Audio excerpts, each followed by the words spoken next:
waxaan tacsiin u dirayaa ciidankii qaranka booliiska lagu laayay ceelaf weyn oo aan la garanay sababta loo laayay kuwa dhintay Allah u naxariisto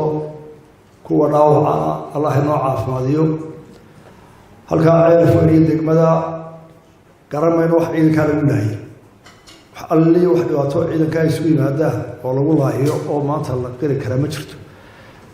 shadoo ilaahay markii hore lagu laayay saraakiishii booliiska iyo jeelka aadiyadana wax alli wax loo laayay aan la garanay waxa la yaab leh in cid ama reer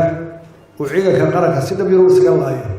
deetana haddii loo dulqaato qaranka dulqaato laga balnabada hala ilaaliyo xagga la wareego inay noqoto wada xalaal ah in ciidanka qaranka laayo maalin walba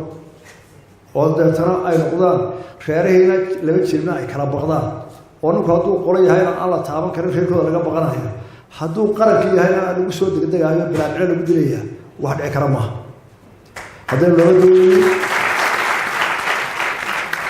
xukuumaddu hadduu qaadato dadka hala waaniyo gacan qabo lagu maamulo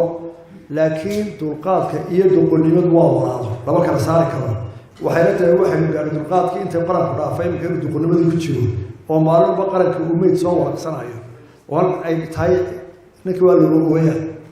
waxay la tahay taasi inay dee soo afjarmayso aqli ka badan la keeno dhibyaraanta ciidamada qaranka loo leenayo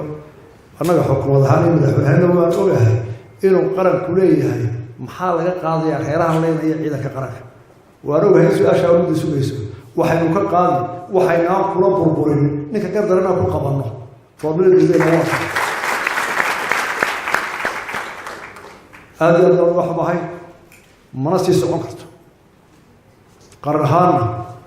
akhafu darriga waadadooda markay shareecadda eegayaan labada dhibaato taya marka waa in dambiirina la qabtaa yarkii gardarraa dee gacantiina gacan ka weynaa loo geysan ila waa la kari karayaa reerka inuu xaleynaya in caqli saareen dee labadii waa la isu eegaya laakiin caqli baa laga doonayaa dee dadka halkaa degan maalmo qaranka leynaya waana deegaan keliya